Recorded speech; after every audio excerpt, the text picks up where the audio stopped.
Hi friends, అందరికీ సామాజిక ఉద్యమాభివందనాలు. Welcome to Bairi Naresh YouTube channel.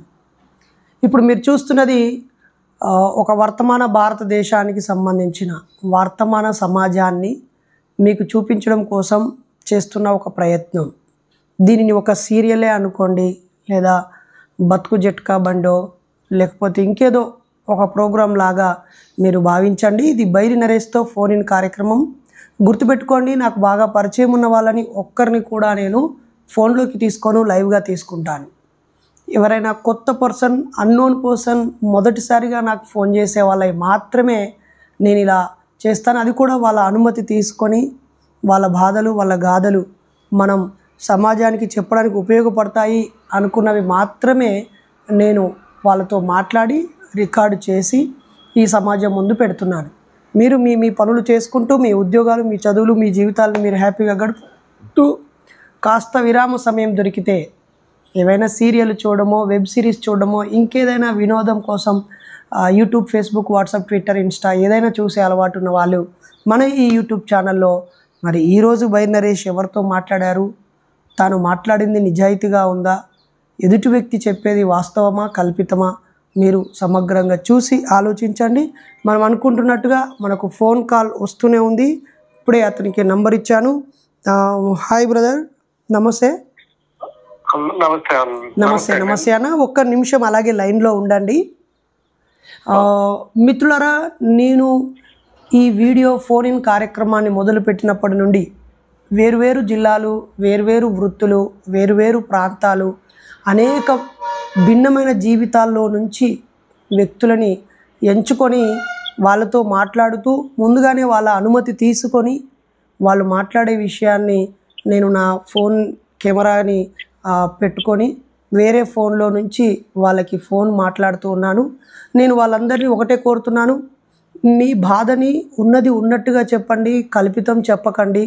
సమాజం చూస్తుంది, కొన్ని వందల మంది, వేల మంది చూస్తూ ఉంటారు. వాళ్ళ సమయం వృధా కావద్దు. మీరు సత్యమే చెప్పండి. మీ బాధని ఉన్నది ఉన్నట్టుగా చెప్పడం ద్వారా ఈ సమాజం అర్థం చేసుకునే అవకాశం ఉంటుంది. మీరు చెప్పే మంచి విషయాలు సమాజానికి మేలు చేస్తాయి.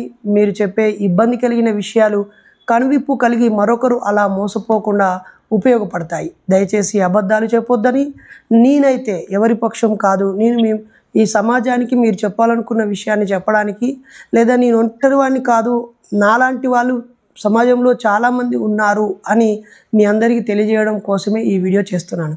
ఇంతసేపు లైన్లో ఉన్నందుకు థ్యాంక్స్ పెద్దాయన.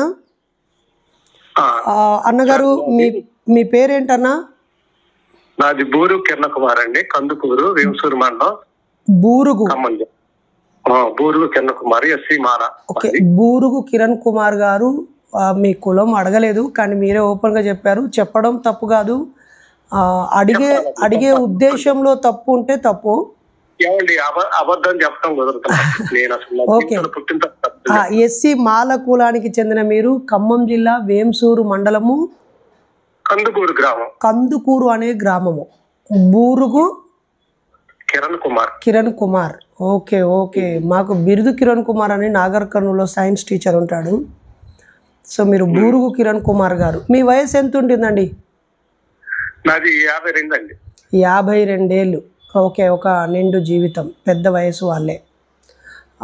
మీరు నాకు ఇంతకుముందు ఫోన్ చేసినప్పుడు మీరు రకరకాలుగా నష్టపోయానని చెప్పారు. వెంటనే మీ ఫోన్ నేను రికార్డు చేయొచ్చా అని అడిగాను. ఆ రికార్డు చేస్తూ వల్ల కొన్ని కుటుంబాలు, కొన్ని నాగలాగా కాకుండా కొంతమంది అయినా బాగుపడతారంటూ. అయ్యయ్యో, మీరు కన్నీళ్ళు పెట్టుకుంటున్నట్టున్నారు. నా భార్య చచ్చిపోయిందండి, మత పిచ్చిలో పడిపోయి. మత పిచ్చిలో పడి నీ భార్య చనిపోయింది? మెంటల్ వచ్చేసిందండి, మెంటల్ వచ్చేసి చచ్చిపోయి ఇప్పుడు 2 ఏళ్ళు అవుతుందండి. 2 సంవత్సరాలు అవుతుంది. 2023లో చచ్చిపోయింది. 2023లో చచ్చిపోయింది. ఆగస్టు 25 చచ్చిపోయింది. ఆగస్టు 25న 2023లో 2 ఏళ్ల క్రితం మీ భార్య చనిపోయింది. ఓకే ఓకే ఓకే, భార్య అండి, మత పిచ్చిలో పడిపోయి చచ్చిపోయింది. బంగారం అండి నా భార్య, ఎంతో మంచిది. మీరు కొంచెం ఓపిక తెచ్చుకొని మీరు కన్నీరును దుఃఖాన్ని ఆపుకొని నేను అడిగిన వివరాలు నా కుటుంబం ఆడిపోయిందండి, మన కుటుంబం ఆడిపోయింది. మా నాన్నగారు చచ్చిపోయారు. అదే విధంగా మా అమ్మ అంటే కొద్దిగా నా మాట లేదు, కొద్దిగా టాబ్లెట్ వేసుకునేది, ఆమె చచ్చిపోయింది. కానీ కొద్దిగా నా మాట లేదు. మా నాన్నగారు కూడా చచ్చిపోయేటప్పుడు హార్ట్ అటాక్ వచ్చి ఇంజక్షన్ చేయడానికి ఇంజక్షన్ కూడా చెప్పిలా, అలా విధంగా చర్చిలో చెప్పారు. ఇంజక్షన్ కూడా చేయించుకోలేదండి. మా నాన్నగారు హార్ట్ అటాక్ వస్తే ఇంజక్షన్ చేయించుకోలేదా? అవునండి. కారణం ఏం చెప్పారు? టాబ్లెట్లు వేసుకోకూడదని చెప్పేశారు ఆ చర్చిలలో. చర్చిలో మందులు వాడకూడదు, టాబ్లెట్ వేసుకోకూడదు, ఇంజక్షన్ వేసుకోకూడదు, మీరు ఇలాగే ఉండాలి అని చెప్పారా? ప్రార్థన వల్ల తగ్గిద్దని. నా భార్య కూడా 42 ఏళ్ళకే చచ్చిపోయిందండి, మెంటలు వచ్చేసి. నేను ఎర్రగడ్డ కూడా తిరిగానండి, ఎర్రగడ్డ హాస్పిటల్ కూడా తిరిగాను. ఓకే, ముందుగా మీ నాన్నగారి చావుకు సంబంధించి క్లారిటీ ఇవ్వండి. తప్పు. మా నాన్నగారు అండి ఫస్ట్ మేము సిఎస్ఐ చర్చి. ఎక్కడ మీది? కందుకూరు అన్నారు కదా, ఏంసూరు మండలం. అక్కడ సిఎస్ఐ చర్చ్ ఉందా? మా నాన్నగారు కట్టించారండి సొంతగా. మా నాన్నగారే కట్టించారు సొంతంగా. మీ నాన్నగారు ఏ ఊరిలో? కందుకూరులోనే అండి. కందుకూరు అనే గ్రామం. ఎందుకంటే ఇప్పుడు మనది చూస్తున్న వాళ్ళు, వింటున్న వాళ్ళు ఖమ్మం జిల్లా వాళ్ళు ఉంటారు, వేంసూరు వాళ్ళు ఉంటారు. ఇది ఇది యథార్థ కాదా? యథార్థ ఇది యథార్థ కాదండి, ఇది డూప్లికేట్ కాదు. ఇది నేను చెప్పేది. నేను పుట్టిన తర్వాత అబద్ధం ఆడలేదండి ఎప్పుడు కూడా. ఓకే. ఏమైందంటే అండి, మా నాన్నగారు ఏమైందంటే ఒకసారి కందుకూరు పక్కన దుద్దుకూడి గ్రామం అని ఉంటుంది, వాగు ఉంటది. వాగు ఆ వాగులో కొట్టుకెళ్ళి ఒక చింత చెట్టు ఒక ముళ్ళ కంప చెట్టు తగిలి పట్టుకొని బయటకు వచ్చేసారు. కొట్టుకుపోయారు వాగులు. టీచర్ అన్నమాట మా నాన్నగారు. టీచర్, ఇద్దరు టీచర్స్. మా అమ్మ నాన్న టీచర్. మరి వాళ్ళు చదువుకున్న వాళ్ళే కదా. చదివితే ఏమైందండి, అజ్ఞానంలో పడ్డారు. చదివిన వాళ్ళు అయినా పనికిరారు. మీకే 52 అంటే మీ అమ్మ నాన్నకి 80. 74 ఏళ్ళలో చచ్చిపోయారండి. 74 సంవత్సరాలు చచ్చిపోయారు. అంటే 2018లో చచ్చిపోయారు మా నాన్నగారు. వాళ్ళు ఆ రోజుల్లోనే చదువుకొని టీచర్లైన వాళ్ళు. టీచర్స్ 73 అండి. మీ నాన్నగారి పేరు? బూరుగు నాగేశ్వరరావు. బూరుగు నాగేశ్వరరావు టీచర్. మీ అమ్మగారి పేరు? బూరుగు లలిత. ఖమ్మం అండి ఆవిడ. వాళ్ళిద్దరు టీచర్స్. 70లో మ్యారేజ్ అయింది. అదే లలిత గారు కూడా గవర్నమెంట్ టీచర్. నాగేశ్వరరావు, లలిత గారు ఇద్దరు టీచర్లు. ఇద్దరు టీచర్స్. సో మీ నాన్నగారు ఒక వాగులో వరదలో కొట్టుకుపోయి తుమ్మ చెట్టుకు ఆపుకొని బతికాడు. ఆల్రెడీ మా అమ్మగారి తరఫున ఖమ్మం మాది. మా అమ్మమ్మ గారిది మొత్తం వాళ్ళు క్రిస్టియన్స్. మొత్తం మా అమ్మమ్మ గారి కాడ నుంచి మొత్తం క్రిస్టియన్స్. అటు బ్యాచ్ అంతా ముందు తరాల నుంచి చర్చిలే. వాళ్ళు చర్చిలే. మా అమ్మ ఖమ్మంలో చర్చి కాంపౌండ్ అయ్యేంటి వాళ్ళది? చర్చి కాంపౌండ్ అండి. చర్చి కాంపౌండ్ అటు పాకబండ బజారా? Church compound. చర్చి వెనకాలేనండి మా మామ. ఇది వల్లపర్ల వాళ్ళు. వల్లపర్ల ఆడబెట్టారు మా అమ్మ. అయితే 70లోనే పెళ్లి అయింది.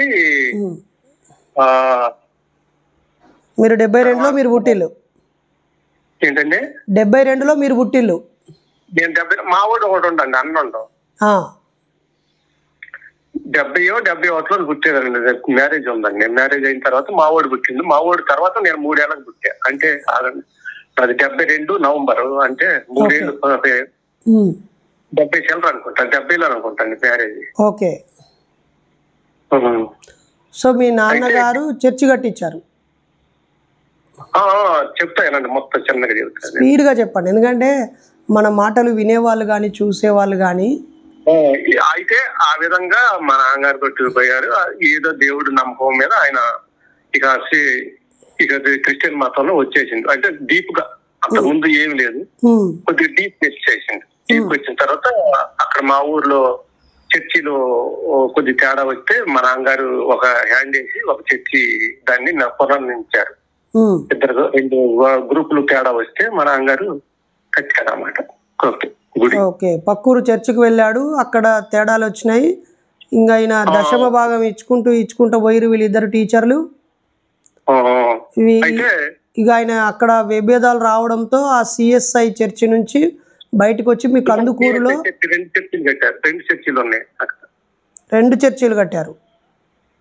ఒక విభేదాల వల్ల అక్కడ మా కుటుంబం మొత్తం బూరుగువారు ఆ, వల్ల ఇద్దరు ఒక గుడి కట్టుకున్నారు ఇక్కడ. అక్కడ వాళ్ళకి వదిలేశారు. ఇక్కడ ఇంకో గుడి. సో మీ నాన్నే క్రైస్తవుడు కాబట్టి మీరు పుట్టుకతో క్రైస్తవులే.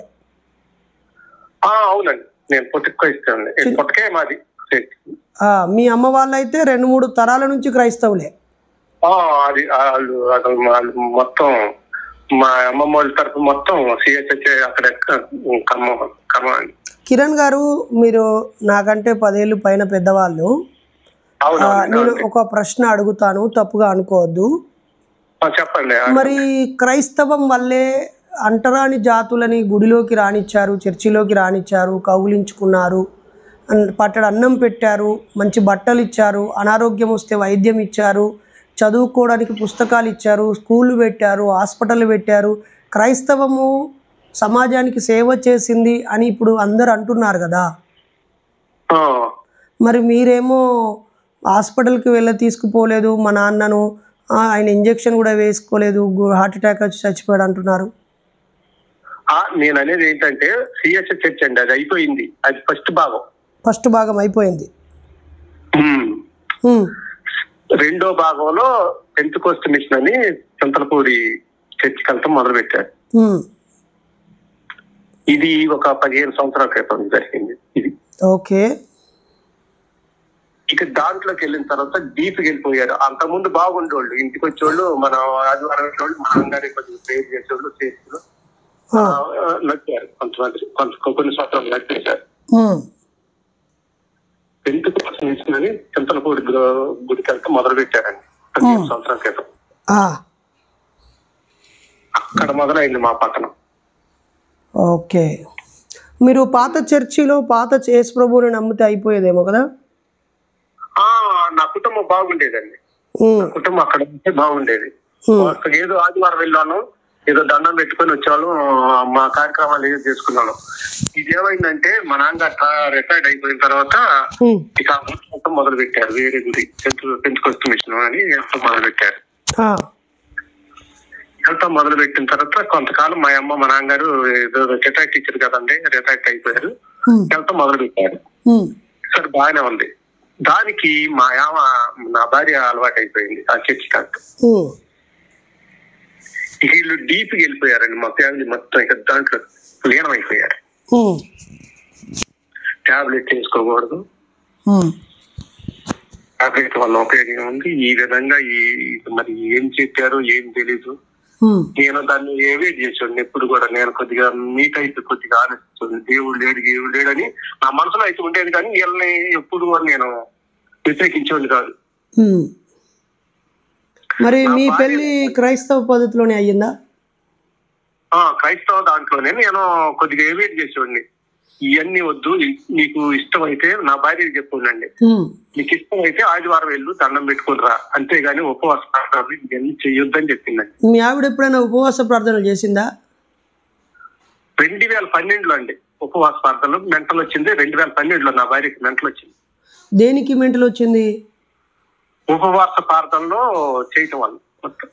ఉపవాస ప్రార్థనలు చేయడం వల్ల అంటే పూర్తిగా అన్నం తినకుండా రోజంతా ఉండేదా? ఉపవాస ప్రార్థనలు ఉంటాం, ప్రార్థన చేయటం, అదే పిచ్చి అయిపోయింది. మెంటల్ వచ్చేసింది. మా దాంట్లోనే వచ్చేసింది నా భార్యకి మెంటల్. ఏది చర్చిలోనే? ప్రేయర్ లోనే వచ్చేసిందండి మెంటల్. మరి మెంటల్ అని మీరెట్లా గుర్తించిళ్ళు?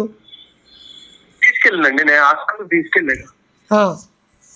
ఖమ్మం హాస్పిటల్ తీసుకెళ్ళా, శ్రీకృష్ణ అనే హాస్పిటల్ తీసుకెళ్ళా. అక్కడ వైద్యం చేయించా. 12 సంవత్సరాలు వైద్యం చేయించిందండి. అయ్యయ్యో. నేను బాగు చేయించుకొచ్చేవాడిని. వచ్చిన తర్వాత టాబ్లెట్లు మళ్ళీ మంచిగా అయిన తర్వాత టాబ్లెట్లు వేసుకోవటం మర్చిపోయేది. ఏంటంటే టాబ్లెట్లు వేసుకోవట్లా, టాబ్లెట్లు అట్లా నూరు పోసారు అక్కడ ప్రేయర్లు. ఏ చర్చి? ఏ శాఖ? ఏంటంటే ఏ చర్చి శాఖ అది? అది చింతలపూడి చర్చ్ అండి. అది ఎందుకు వస్తుంది? చింతలపూడి చర్చ్. అయ్యయ్యో, చింతలపూడి అంటే రైల్వే స్టేషన్ ఉంటుంది అదేనా? పశ్చిమ గోదావరి జిల్లా అండి, ఏలూరు. ఏలూరు దగ్గర చింతలపూడి అనే రైల్వే స్టేషన్ ఒకటి ఉంటుంది ఆడ. రైల్వే స్టేషన్ ఉండదండి ఆ ఊరికి. అది అది కాదండి. ఇది డోర్నకల్ నుంచి కొత్తగూడెం వెళ్లే దారిలో చింతలపూడి. అది కాదండి, మాది మా ఊరికి 20 కిలోమీటర్లు 18 కిలోమీటర్లు ఉంటుంది. ఓకే, పశ్చిమ గోదావరి డిస్ట్రిక్ట్ బోర్డర్. మీరు బార్డర్ కదా, మీది బార్డర్ ప్రాంతం కదా? బోర్డర్ ప్రాంతం కదా మాది. Right right. ఇటు ఖమ్మానికి, అటు కృష్ణాకి, ఇటు గుంటూరు. నేను చెప్పేదంటారా, ఖమ్మానికి 90 కిలోమీటర్లు ఉంటుంది, మాకు విజయవాడ 100 కిలోమీటర్లు ఉంటుంది. Okay okay. ఏలూరు 60 కిలోమీటర్లు ఉంటుంది, పశ్చిమ గోదావరి. ఏలూరు 60-70 ఉంటుంది. నూజివీడు దగ్గర అవుతుంది. నూజివీడు 40 కిలోమీటర్లు. అవునవును. 35-40. సో ఆవిడ చింతలపూడి గ్రామానికి వెళ్ళి ఆ చర్చిలో పాల్గొనేది. అలా ఉపవాస ప్రార్థనలు చేసి చేసి చేసి పిచ్చిదైపోయింది, మెంటల్ వచ్చేసింది. మీరు హాస్పిటల్ తిరుగుతూ బాగు చేయించిన కొద్దీ మళ్ళీ టాబ్లెట్లు యేసు ప్రభు నేను బాగు చేయించుకొచ్చేవాడిని 2012 అండి ఫస్ట్ స్టార్ట్. 2012లో వచ్చిందండి ఫస్ట్. నేను తీసుకెళ్ళింది ఖమ్మం, తీసుకెళ్ళా శ్రీకృష్ణ అని మెంటల్ ఆసుపత్రిలో ఉంది అక్కడ. మీరు యేసు ప్రభువును మనసు పెట్టి నమ్మకపోవడం వల్ల మీ భార్యకు పిచ్చి వచ్చిందా? నేను కొద్దిగా దేవుడి మీద నేను కొద్దిగా నమ్మనండి. ఎందుకంటే ఇవన్నీ అనవసరం. ఏదో వెళ్ళి మీకు ఏదైనా అభిమానం ఉంటే పోయి ప్రయత్నం చేసుకోండి, ఆ టైప్ నాది మెంటాలిటీ. దాంట్లో లేను అవ్వను. నేను నమ్మను 99%. మీ ఆవిడ ఏం పని చేసేది? ఖాళీ అండి. మేము కొద్దిగా ఉన్నోళ్ళం కదండి, డాడీ బోధించోండి కాదు, భార్య పని చేయించోండి కాదు. ఉన్నోళ్ళు వ్యవసాయ భూమి ఉండేదా కాస్త? వ్యవసాయ భూమి 5 ఎకరాలు ఉండేది నాకు. నేను అసలు నా భార్యని ఇబ్బంది పెట్టింది కాదండి. అంటే మీ అమ్మా నాన్న చదువుకొని అంబేద్కర్ ఇచ్చిన రిజర్వేషన్ తో గవర్నమెంట్ టీచర్ అయ్యి, ఎస్సీ రిజర్వేషన్ లోనే సీట్ టీచర్ అయ్యింది కదా? ఎస్సీ రిజర్వేషన్ అండి అయ్యాలా. ఆ రోజు 70 అంటే ఎస్సీ రిజర్వేషన్ లో టీచర్ అయ్యి ఆ తర్వాత చర్చికి వెళ్ళి ఆ తర్వాత వాళ్ళు కాస్త వ్యవసాయ భూమి కూడా కొని మీకు ఇచ్చిండు. నాకు ఇచ్చారు. సెటిల్డ్ అయినప్పుడు ఇచ్చారు ఒక 4 ఎకరాలు. మీ అన్నకు 4 ఎకరాలు ఇచ్చారు. మా ఊరు టీచర్ అండి మీ అన్నయ్య. ఇప్పుడు ఆయన కూడా పాస్టరేనా? వాళ్ళు చర్చికి వెళ్తారండి, వాళ్ళు చర్చికి వెళ్తారు వాళ్ళు. మరి మీ పిల్లలు ఎంతమంది? నాకు ఒక్కడే కొడుకండి. ఇప్పుడు ఆయన ఏం ఉద్యోగం చేస్తున్నాడు? ఉద్యోగం చేయట్లేదండి, చదవట్లేదండి. నేను ఎటో పంపిద్దాం అనుకున్నా చదవట్లేదు, నా మాట వింటలేదు. సరే, ఏం పని చేస్తున్నాడు? నీ మాట వినకపోయినా ఆయనకు నచ్చిన పని ఆయన చేస్తాడా? నచ్చటం ఏంటండి, నేనంటూ పొలాలన్నీ డబ్బులు ఇచ్చిందండి. పొలాలు ఇబ్బంది పెడుతుంది, తల్లి నీళ్ళల్లో ఇబ్బంది పెడుతుందని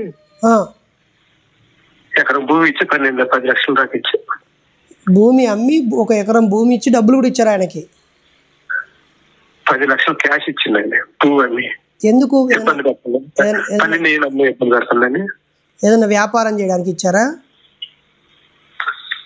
డబ్బులు లేకపోతే ఇంటికి కూడా రానిలేదండి, నన్ను చాలా ఇబ్బంది పెట్టిండు. అంటే ఆయన ఏం పని చేస్తాడు మీ అబ్బాయి? ఏం చేయడు. ఏం చేయకుండా ఆయన వయసు 20 ఉంటుందా? మీకే 52. 26 ఏళ్ళు. ఇప్పుడు ఆయన వాళ్ళ అమ్మ చనిపోయింది, మీరేమో నేను నా ఫ్రెండ్ దగ్గరకు వచ్చి బతుకుతానండి. ఎందుకని మీ ఫ్రెండ్ దగ్గర ఎందుకు బతకడం? మీకు ఇల్లు లేదా? ఉందండి, ఉంది, కానీ ఆడి స్వభావం మంచిది కాదు నా కొడుకుది. ఎందుకని అంటే చదువు అబ్బలేదా? యేసు ప్రభు భక్తుడా లేకపోతే జూలై? బిహేవియర్ కరెక్ట్ కాదండి. మరి నాకు ఎందుకన్నా మరి ఆయన జీసస్ నమ్ముకోలేదా? జీసస్ కాదండి, జీసస్ నమ్ముతుందో నమ్మట్లేదు నాకు తెలియదు. ఆయన గురించి నేను వదిలేసి తల్లి చచ్చిపోయింది కదండి, నేను ఇక్కడ వచ్చి ఉంటున్నా. అయ్యయ్యో, తల్లి కోసం ఉందండి ఎన్ని రోజులు అక్కడ, మా భార్య కోసమే ఉన్నా 2 రోజులు కందుకూరులో. ఇప్పుడు మీ కుటుంబము పూర్తిగా చిన్న భిన్నం అయిపోయిందా? చిన్నగానే చెప్తారా, చెప్పేది కాదు అది. దీనికి యేసు ప్రభు కారణం ఎట్లయితాడు? ఏముంది సార్, ఇప్పుడు మా నాన్నగారు చచ్చిపోయారు, పేరుకి వెళ్ళి ఆయన కూడా టాబ్లెట్లు వేసుకోకుండా ఆయన చెకాక్ చేసిండు, ఆయన చచ్చిపోయిండు, హార్ట్ అటాక్ వచ్చింది. తర్వాత మా అమ్మ కొద్దిగా గుడ్డికి నమ్మేది కానీ ఆమె కూడా హార్ట్ అటాక్ చచ్చిపోయింది. ఆమె కూడా 20లో చచ్చిపోయింది మా అమ్మ.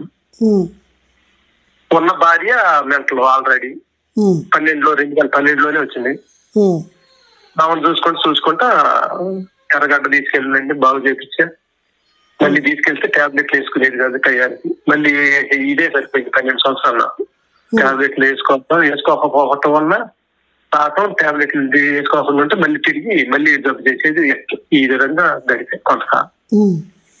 సో మీ బాబు మీరు మంచిగా చదివిపోయలేదా మరి? ఫస్ట్ క్లాస్ స్టూడెంట్ అండి, ఇక అట్లా అయిపోయిందండి. అంటే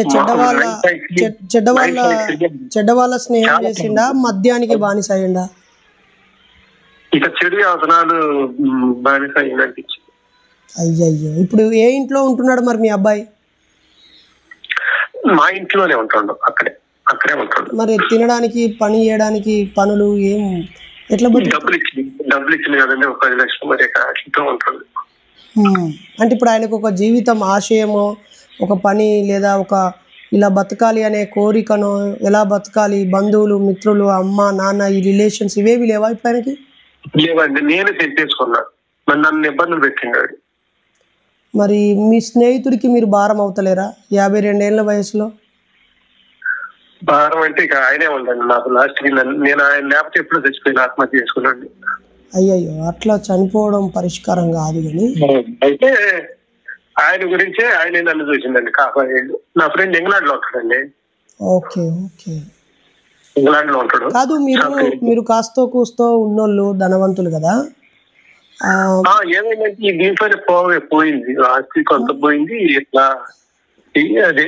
మరి మీ ఆవిడని క్షమించండి, ఆవిడ చనిపోయింది, కానీ మీ ఆవిడని ఏ పనికి పంపకుండా మీరు ఖాళీగా ఇంట్లో ఉంచడం వల్ల ఆవిడ మరింత భక్తితో వెళ్ళిపోయింది కదా. ఆవిడకి ఏదైనా పని ఉంటే ఒక ఆదివారమే చర్చికి వెళ్ళేది కదా. నేను మరి నా భార్యని, ఇప్పుడు నేను మంచిగా ఉన్నప్పుడు నా భార్యని పని పెట్టాలని నేను చెప్పాను. ఎలా పంపాను? ఇప్పుడు మంచిగా ఉన్నా మంచిగా లేకున్నా ఒక మనిషి ఖచ్చితంగా ఏదో ఒక వ్యాపకము, పని ఉండాలి. ఆ పని మీద తనకు మైండ్ డైవర్ట్ అవుతుంది. మిగిలిన సమయాన్ని భక్తికైనా వాడుతుంది, కుటుంబానికైనా వాడుతుంది, దేనికైనా వాడుతుంది. అది నా పొరపాటే కావచ్చే, కానీ నాకు దాని మీద ఉన్న ప్రేమతో ఏమన్నా పొరపాటు చేసిందేమో.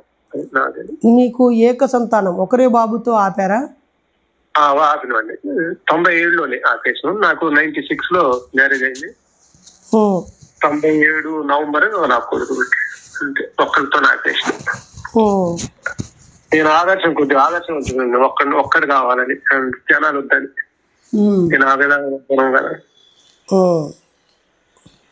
జనాలు వద్దు, ఒక్కడనే కనాలనే టైపు నాది. అంతానికి 97లోనే మీరు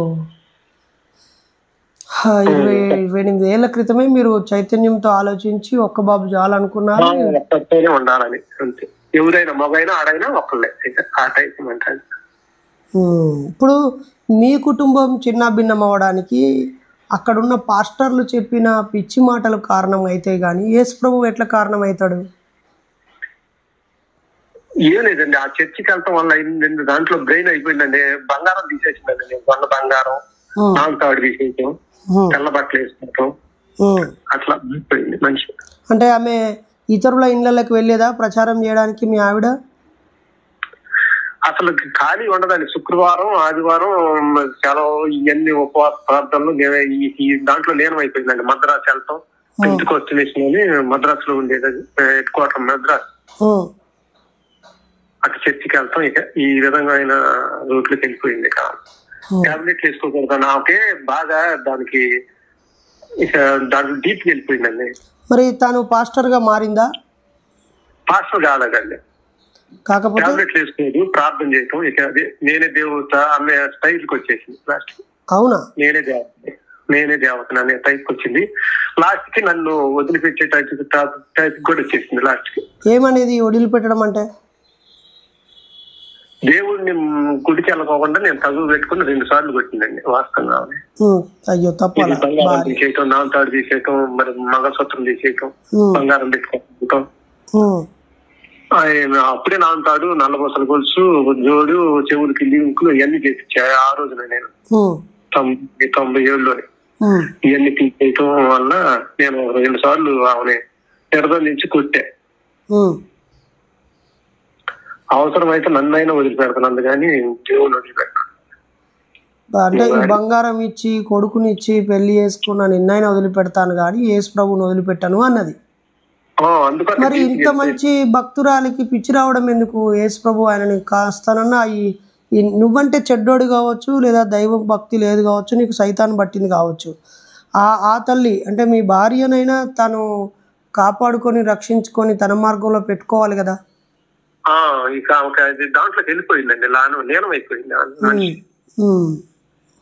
బాగా లీనం అయిపోయింది. ఇప్పుడు మరి సరే, నీ విషయంని బట్టి ఇప్పుడు ఏం గుణపాఠం నేర్చుకోవాలి సమాజం? మనం తిన్నగుంటే కుదరదండి, ఇంట్లో వాళ్ళు కూడా తిన్నగుండాలి. నేను మారిందని అందరూ ఉంటారు కదా, నేను ఆలోచించినట్టు నా కుటుంబం ఆలోచించలే. అది ఉండాలి, భక్తి ఉండాలి, ఎంతవరకు ఉండాలో అంతవరకు ఉండాలి. కానీ డీప్కి వెళ్ళి కుటుంబాలు ఆడిపోవటం నాకు నచ్చల. అట్లా ఓన్లీ మీ కుటుంబమే అయిందా? మీకు తెలిసిన వాళ్ళు ఎవరైనా ఇట్లా నష్టపోయిలా? మరి ఆ చర్చిలో అయితే ఉన్నారంట కానీ నాకు తెలియదు. కొన్ని కుటుంబాలు ఆడిపోయినట్టు నాకు కొద్దిగా తెలుసు. చాలా మంది మెంటల్ గా వచ్చిందని నాకు కొద్దిగా ఇన్ఫర్మేషన్ వచ్చింది. కాకపోతే నేను వాళ్ళ గురించి పట్టించుకోవాలి. మెంటల్ ఎక్కిన వాళ్ళు కూడా ఉన్నారా? ఉన్నారంట. ఆ చర్చిలో చాలా మంది ఉన్నారు, చాలా మంది చచ్చిపోయారు అని చెబుతున్నారు. ఎక్కడి చర్చ్ అది? పెంతకోస్ట్ మిషన్ అని చింతలపూడి అండి. Chintalapudi Pentecost church. ఆమె మరి అన్న డబ్బులు తీసుకుపోయి కానుకల రూపంలో ఇచ్చేదా? అసలు ఏంటండి, మా నాన్నగారు మా అమ్మగారు 10,000 15,000 వేసాడు నెలకు. నెలకు 15,000 వేసేవాళ్ళ? ఎప్పుడు? 20 ఏళ్ల క్రితం?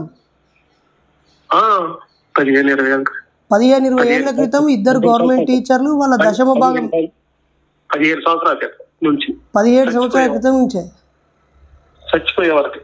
చచ్చిపోయే వరకు నెలకు 10-15,000 వేసేవాళ్ళ? ఆ పైసలు పెట్టి ప్రేయర్కి వెళ్ళాలంటే ప్రేయర్కి వెళ్తే మొత్తం మా నాన్నగారు పక్కన జనం మొత్తానికి చర్చికి వెళ్ళి మొత్తం ఛార్జీలు గీర్జీలు మొత్తం. కాదు, చర్చి కడితే బాగానే పైసలు వస్తాయి అంటారు కదా. మరి చర్చి కాదండి, ఆ చర్చి కాదు కదండి, సిఎస్సి చర్చి ఇక్కడ కందుకూరులో స్థాపించారు. దానికి సహకరించారు, ఇది వదిలేశారు కదా.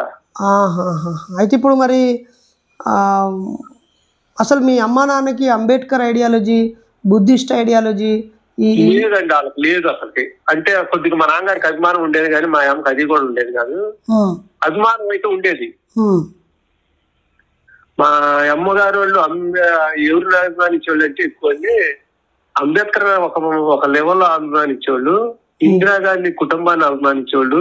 జలగ వెంగళరావు గారు జీతాలు ఉద్యోగం ఇచ్చింది వారేనండి, జలగ వెంగళరావు గారు ముఖ్యమంత్రి. ఆయన టైంలో వచ్చింది. ఇక వాళ్ళ అభిమానులు వాళ్ళే ఇందిరా కుటుంబం.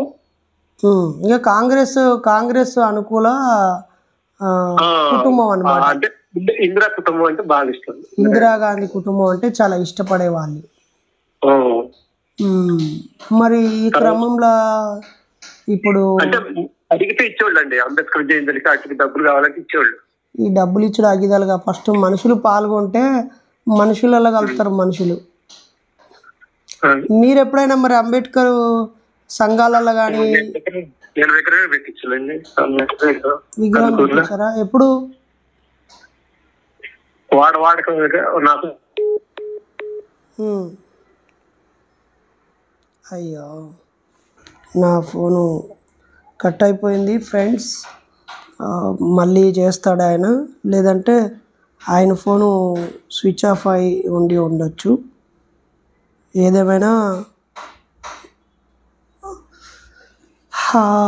ఏంటి మిత్రులారా, ఇలాంటి విషయాలు మీరే. హలో అన్న, ఇప్పుడు యేసు ప్రభువును విగ్రహం పెట్టించాను నేను సొంతగా. ఓకే, మా వాళ్ళ ఫ్రెండ్స్ తో కలిసి మీరు కందుకూరులో అంబేద్కర్ గారి విగ్రహం పెట్టించారు. సరే సరే సరే అయితే ఇప్పుడు 2 విషయాలు చెప్పి మనం ముగించుకుందాము. క్రైస్తవాన్ని నమ్మి చదువులో ముందుకెళ్ళి ఆరోగ్యం కుదుటపడి ఇంగ్లీషు నేర్చుకొని బాగుపడ్డ కుటుంబాల గురించి చాలామంది మాట్లాడుకుంటున్నారు. కానీ అదే క్రైస్తవాన్ని నమ్ముకొని ఉపవాస దీక్షలు చేసి దైవమే అంటే యేసే జీవితంగా భావించి భార్య పిల్లల కన్నా నాకు యేసు ప్రభువే ముఖ్యమని వైట్ అండ్ వైట్ డ్రెస్ వేసుకొని తాలిబొట్టు తీసేసిన తల్లి పిచ్చిదైపోయి చనిపోతున్నటువంటి పరిస్థితులు. మరి దీనిని బట్టి మనకు కిరణ్ గారు మనకు క్రైస్తవులకు ఏం చెప్పాలనుకుంటున్నాడు, భక్తులకు ఏం చెప్పాలనుకుంటున్నాడు అన్న మీరు చెప్పండి. దేవుడి వల్ల కాదండి, అది అదృష్టం వల్ల వస్తుంది. కానీ ఒక దేవుడిని పూజించడం వల్ల రాదు. మీ జీవితంలో ఏదైనా మేలు జరిగిందంటే అది మీ అదృష్టం, మీ తలరాత ఏదన్నా ఉంటే ఆ విధంగా వస్తుంది. కానీ దేవుడు పూజించడం వల్ల అయితే రాదు. అర్థమైంది? అంతే, దేవుడి వల్ల కాదు, అసలు ఏమీ కాదు. అది మీ అదృష్టమే. ఆ అదృష్టాన్ని ఏమనుకుంటున్నారంటే దేవుడు అనుకుంటున్నారు, కానీ అది కరెక్ట్ కాదు. మీరు ఏదైనా వేదిక మీద మైక్ ఇచ్చి మాట్లాడండి అంటే మీరు ఈ వాదంతో చెప్తారా? ఖచ్చితంగా చెబుతానండి. నా జీవితం పోయిందండి, నేనంత సచ్చినంతో వాడు బతికిన. ఇప్పుడు మీకున్న వ్యవసాయ భూమిని మళ్ళీ చర్చికే రాసిస్తారా? చర్చి లేదండి, ఇక్కడ నేను మొత్తం మానేసింది కదండి. నేను నా భార్య కోసమే నేను ఎన్ని రోజులు ఉన్నాండి, ఆమె కోసమే నేను పోరాడా. ఆమెను బతికిద్దాం అనుకున్నా కానీ కుదరలేదు. ఓకే, ఇప్పుడు టాబ్లెట్లు వేసుకుంటే బతికించుకోండి కనీసం. భార్య టాబ్లెట్లు వేసుకుంటే ఇంకొక 5 సంవత్సరాలు బతికించుకున్నాండి. అంటే ఆమెను చర్చిలో చనిపోయే ముందు కూడా టాబ్లెట్లు వేసుకోవద్దన్నారా చర్చి వాళ్ళు?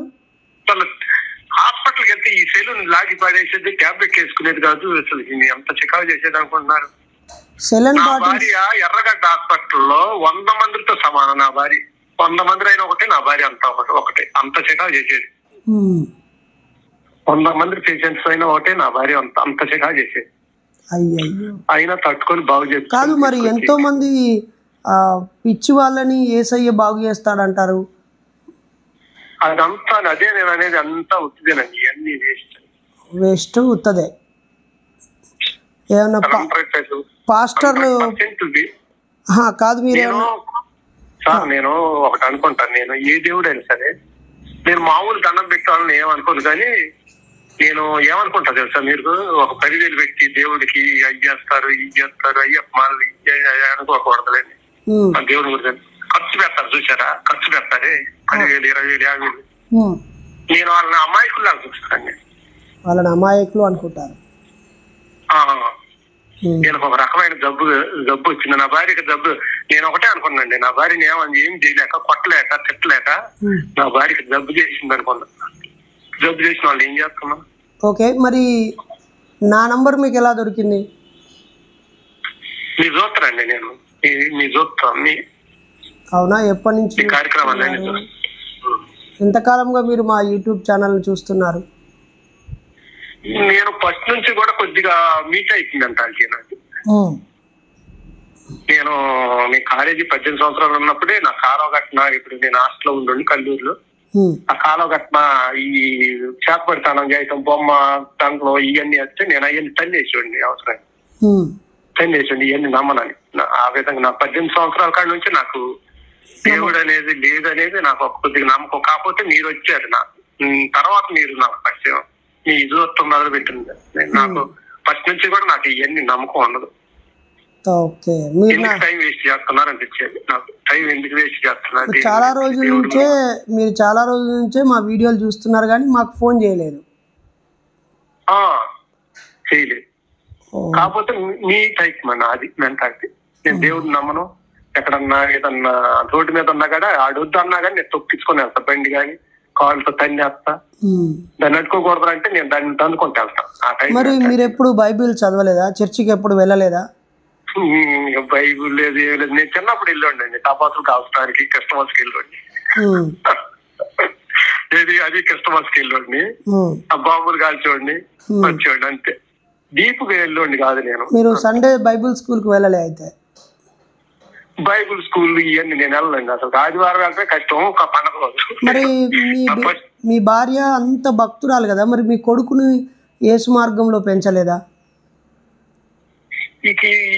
ఆగమైందండి. మా నాన్నగారు వాళ్ళు ఎంత డబ్బులు ఇచ్చారంటే వాడికి మీకు తెలియదు కానీ నెలకి ఒక 40,000 ఇచ్చాడు. ఆహా, అయ్యో అయ్యో అయ్యో. చెడిపోయింది. ఓకే అండి. నేను మనవడి మీద ప్రేమతో ఎంత అడిగి తను తీరేది ఇవ్వటం వల్ల ఇచ్చాడు. మరి ఇప్పుడు నాకెందుకు ఫోన్ చేయాలనిపించింది? నాకు మీ మార్గం నచ్చింది, మీరు కొంతమంది మారుస్తున్నారని నేను ఆట అయితే, కాకపోతే నేను చెప్పలేను ఎవరికి, మీకు చెప్తాను. Okay okay brother. మీరంటే మీరు కాదండి, మీరంటే 10 మందికి మీరు మీ యొక్క జ్ఞానాన్ని 10 మందికి తెలియపరుస్తున్నారు. నేను తెలియపరిచే రూట్లో లేను. మీతో అన్న ఒక మాట చెబుదామని. Okay okay okay, thank you. మీరు ఆ మార్గంలో ఉన్నారు కదండి. మీరు థ్యాంక్ యూ కిరణ్. జ్ఞానం లేని వాళ్ళని అజ్ఞానుల్ని మారుస్తున్నారు. దాంట్లో కృషిగా నేను మీకు అయ్యో నేనేం మారుస్తలేను. ఆ రూట్ లో లేను కదా. ఓకే ఓకే, నేనేం మారుస్తలేను అంటే రియలైజ్ చేస్తున్నాను అనుకుంటున్నాను. నేను ఆలోచింపజేయడానికి నా మాటలు ఉపయోగపడుతున్నాయి అనుకుంటున్నాను. మార్చడం అంటే ఇప్పుడు మార్చడం అంటే క్రైస్తవంలో నుంచి హిందువులోకి మార్చడం, హిందువులో నుంచి ఇస్లాంలోకి మార్చడం, ఇస్లాంలో నుంచి క్రైస్తవం, ఇట్లా ఒకదానిలోకి ఒకదాన్ని మార్చడం.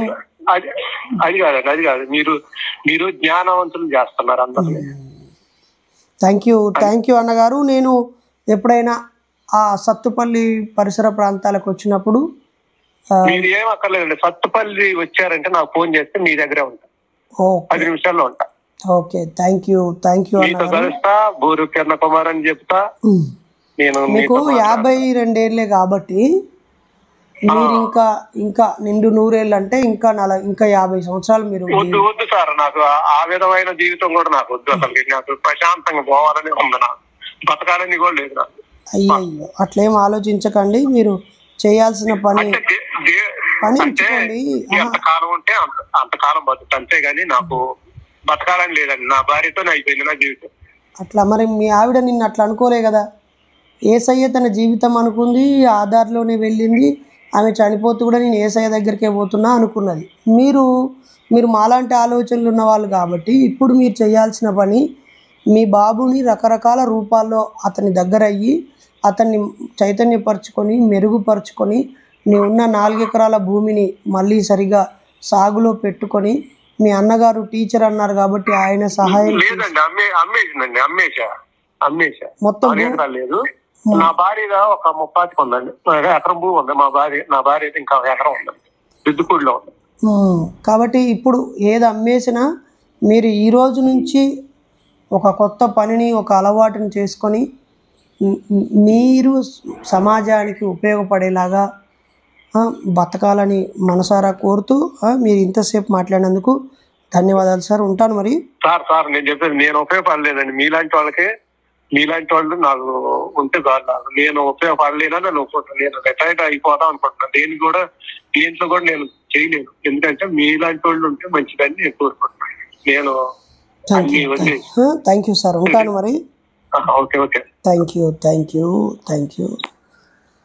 ఫ్రెండ్స్, సమాజంలో చాలామంది నిరాశ నిస్పృహల్లో జీవిస్తున్నారు. మరీ ముఖ్యంగా హిందూ సోదరులను నేను కోరుతున్నాను, మిత్రులారా, ఈ దేశంలో ఎక్కువ ప్రజలు హిందువులే ఉన్నారు.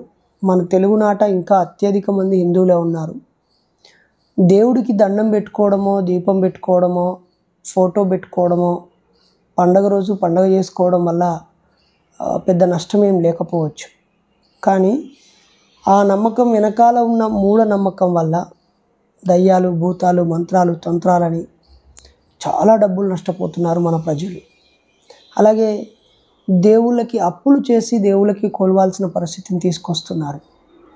దయచేసి దేవుడు అంటే మీరు విగ్రహాల్లో చూపిస్తూ, మహిమలు చూపిస్తూ, స్వర్గ నరకాలను చూపిస్తూ ప్రజలని తప్పుదారిలో తీసుకువెళ్ళొద్దని మీ అందరినీ చేతులు జోడించి కోరుతున్నాను. దయచేసి ప్రజలకి విజ్ఞాన బాట నేర్పించాలని, మూఢనమ్మకాలు విడిచిపెట్టే దిశగా అన్ని మతాలు ఆలోచించాలని కోరుతున్నాను. మరి ఈరోజు కిరణ్ కుమార్ గారు 52 ఏళ్ల వయసు, ఆయన జీవితం మీదనే ఆశ కోల్పోయిండు. ఆయన చెప్పే విషయాలు చాలా విస్తుపోయే విధంగా ఉన్నాయి.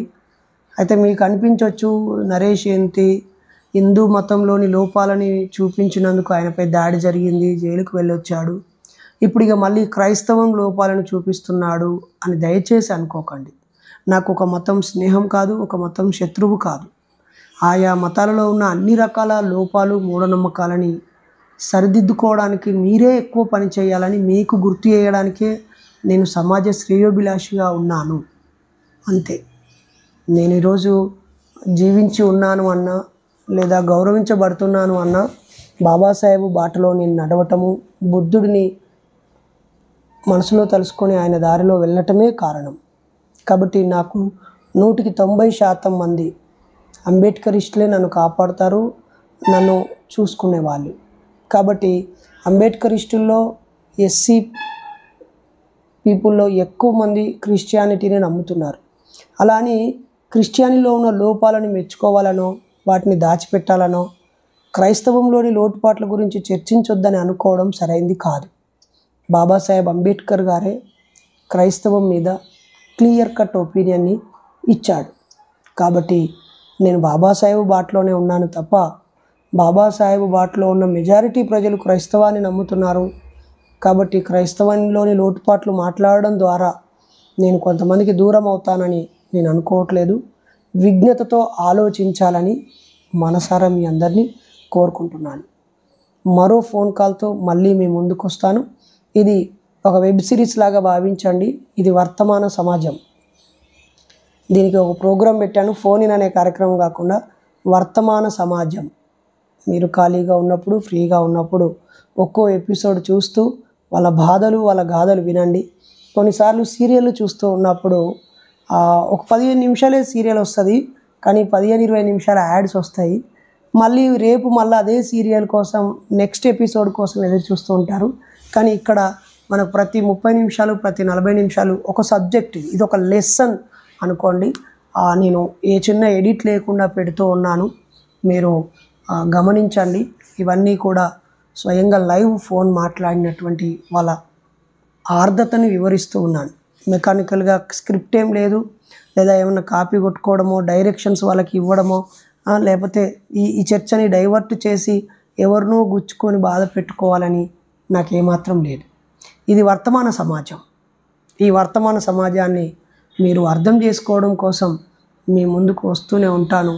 ఆలోచిస్తూ ఉండాలని, నన్ను కూడా అనుకరించకుండా వీళ్ళు చెప్పే విషయాల్లోని వాళ్ళ బాధని, వాళ్ళ పెయిన్ని మీరు అర్థం చేసుకొని 10 మందికి వివరించాలని కోరుతూ నేను మీ doctor Bairi Naresh. Thank you. ఈరోజు మనకి 2,26,000 మందిలో మనం యాడ్ అయ్యాం మిత్రులారా. మొన్న మధ్య 2,25,000 అయ్యింది. గుప్పెడు రోజుల్లోనే మరొక 1000 మంది మన ఛానల్ని సబ్స్క్రైబ్ చేశారు. థ్యాంక్ యూ అందరికీ. జై భీమ్, జై ఇన్సాన్.